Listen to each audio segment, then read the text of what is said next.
Hello friend, welcome to my YouTube channel. चलिए आज start करते हैं वेदों के बारे में। ठीक है। और जितने भी 4 वेद हैं उन 4 वेदों में से कोई ऐसा एग्जाम नहीं होगा जिसमें नहीं पूछा जाता है। ठीक है। इन वेदों से आपके जो 4 वेद है, इन वेदों से एक नया क्वेश्चन पूछा ही जाता है एग्जामिनेशन में, आपको देखने को मिलेगा ही मिलेगा। ठीक है। तो चलिए उस वेदों के बारे में जान लेते हैं, उनमें जो मुख्य बातें होती हैं, ठीक है, जो कि एग्जामिनेशन में बार बार रिपीट होता है, उन बातों को आज जान लेते हैं ताकि एग्जामिनेशन में एक भी क्वेश्चन ना छूटे। ठीक है। तो चलिए स्टार्ट करते हैं वेदों से रिलेटेड। ठीक है। तो देखिए आज पता है 4 वेदों के बारे, जिसमें ऋग्वेद के बारे में बात करेंगे, और यजुर्वेद हो गया, सामवेद हो गया और अथर्ववेद। ठीक है। ये सब के बारे में बात करेंगे। ठीक है, डिटेल में। चलिए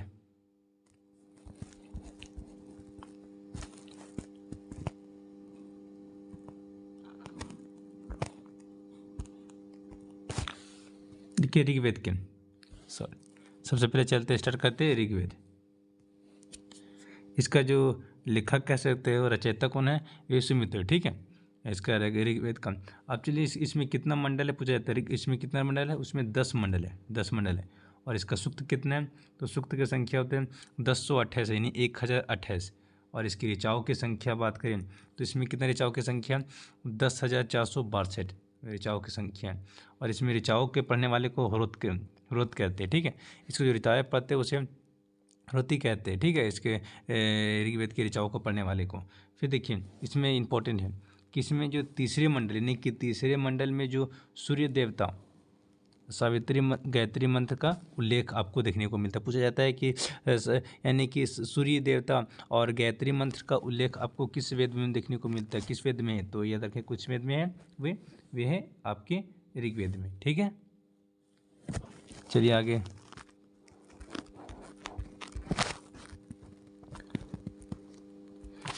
अब देखिए, अब ऋग्वेद के और भी इसमें इंपॉर्टेंट बात है। इसमें देखिए उसके 8वें मंडल में बात करें। 8वें मंडल में क्या? 8वें मंडल में हस्तलिखित ऋचाओं का उल्लेख देखने को मिलता है। ठीक है।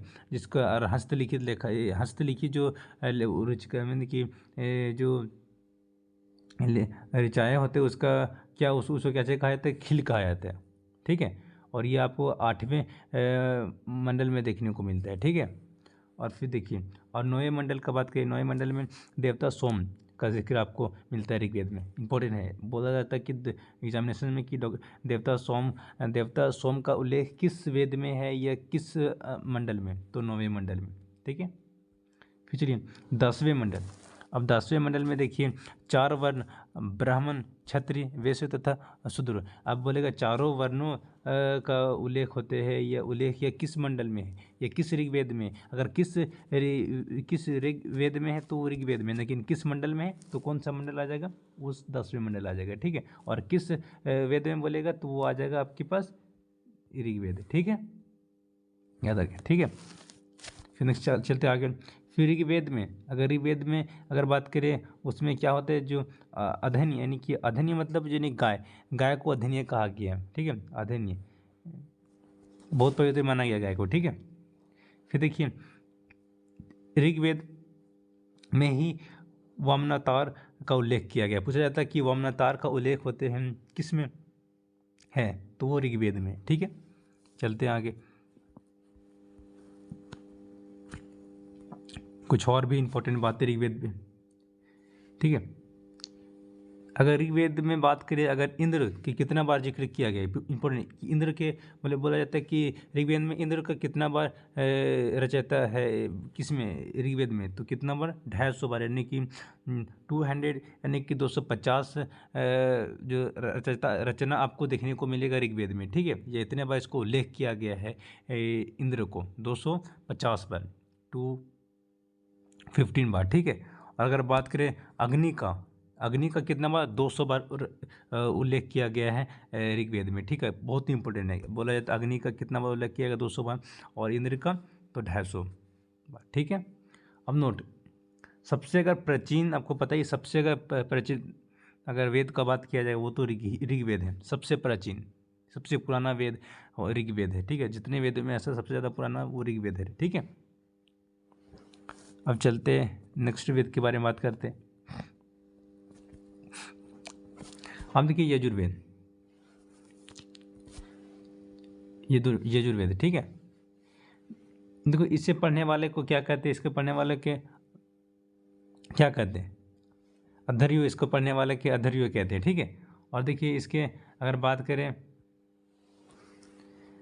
और यजुर्वेद में क्या होता है, इसके ज्ञानों के नियमों, जो ज्ञानों के नियमों और इसकी विधि विधानों जो ये, और इसमें वो लेख किया गया। आपको पूछा जाता है कि ज्ञानों की नियमों और विधि विधानों का उल्लेख होते हैं किस में, किस वेद में, तो किस वेद में है, वे आपको मिलेगा ऋग्वेद, यानी कि ऋग्वेद में मिलेगा, ठीक है।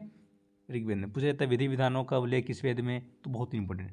फिर देखिए इसमें बलिदान विधि का भी वर्णन इसमें देखने को मिलेगा ऋग्वेद में, यानी सॉरी यजुर्वेद में, ठीक है। और यजुर्वेद में जो गद पद दोनों का उल्लेख है, किसमें, इसमें गद और पद दोनों का उल्लेख आपको किसमें है, तो यजुर्वेद में, ठीक है। और इम्पोर्टेंट यहाँ पे देख लीजिए, इसमें कहा कि किसी यानी कि प्राचीन इतिहास के वैदिक साहित्यों में ऋग्वेद के बाद शतपथ ब्राह्मण का स्थान है। मतलब ये नहीं कि ऋग्वेद के बाद, ये नहीं कि उसके बाद अगर कोई अगर वेद है तो ऐसा नहीं कि यजुर्वेद, उसके बाद यानी ऋग्वेद का बाद अगर पुराना माना जाता है सबसे ग्रंथ, तो वो कौन सा ग्रंथ है, वो शतपथ, यानी कि वो शतपथ ब्राह्मण का स्थान आता है, ठीक है। उसके बाद आता है, इसके बाद सबसे पुराना तो पता है हमें कि ऋग्वेद है, उसके बाद माना गया कि शतपथ ब्राह्मण का स्थान आता है, ठीक है, ऋग्वेद के बाद। ये नहीं कि इसके बाद यजुर्वेद आ जाएगा, ठीक है। चलिए आगे बात करते हैं, अब सामवेद की बात करते हैं।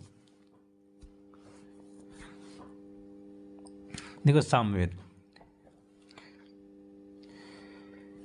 का अर्थ होते हैं गान। देखो देखो मिल रहा है सॉन्ग, ठीक है, सॉन्ग, देखिए सॉन्ग मतलब गाना, समझे, तो इसे याद रखना, साम का अर्थ हो गया इसमें गान, ठीक है। और अगर बात करें सामवेद पढ़ने वाले को क्या कहते हैं, उर्दित्री, ठीक है, याद रखिएगा।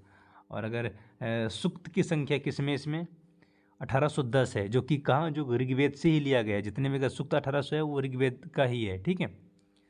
और बात करें सामवेद, देखिए बहुत सामवेद हो गए, वो भारतीय संगीत का जनक किसे कहा जाता है, वो सामवेद को कहा जाता है। बहुत ही इंपॉर्टेंट है कि जो भारतीय संगीत का जनक किसे कहा जाता है, सामवेद, ठीक है। और देखिए इसमें क्या कह रहा है कि यजुर्वेद तथा सामवेद में किसी भी विशिष्ट ऐतिहासिक, याद रखें, ऐतिहासिक घटनाओं के बारे में आपको वर्णन नहीं मिलता है, किसमें, यजुर्वेद और सामवेद में, ठीक है। इसमें ऐतिहासिक घटनाओं के बारे में हमको जिक्र नहीं मिलता है, ठीक है। चलिए नेक्स्ट,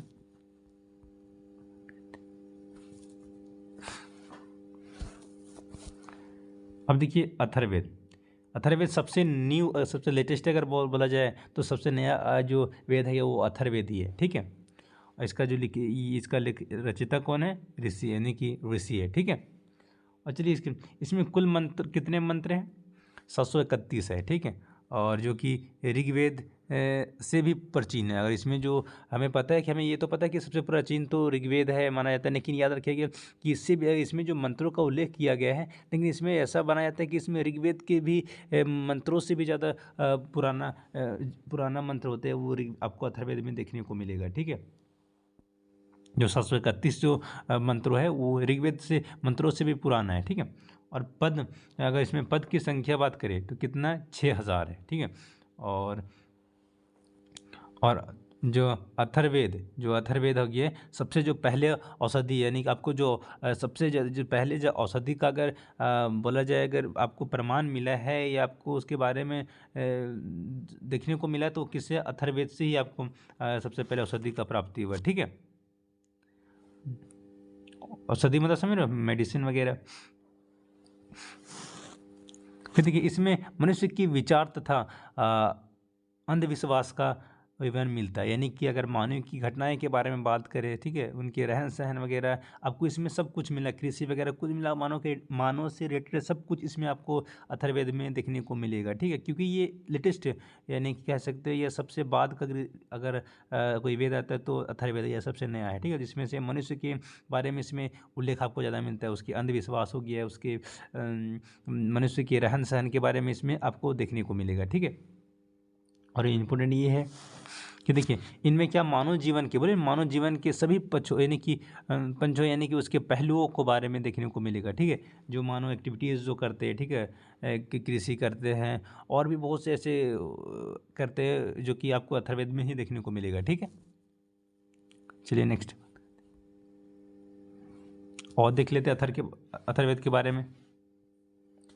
ठीक है, देखो अथर्ववेद के मंत्रों में आपको पता अथर्ववेद में ही उसमें जादू-टोना का अगर आपको जिक्र किया जाए वो तो अथर्ववेद के ही के मंत्रों में आपको जादू-टोना देखने को मिलेगा। ठीक है, और फिर बहुत ही इंपॉर्टेंट जादू-टोना बोला जाता है कि जादू-टोना का उल्लेख किस मंत्र में या किस वेद में, तो ये आ जाता है अथर्ववेद में। ठीक है, अब देखिए सबसे प्राचीन वेद तो हमें पता है कौन सा है, ऋग्वेद है, लेकिन अगर सबसे अगर नया वेद बोला जाए तो कौन सा, अथर्ववेद आ जाएगा। ठीक है, हो गया क्लियर? तो आज इतना ही फ्रेंड, फिर मिलते हैं नेक्स्ट वीडियोज़ में।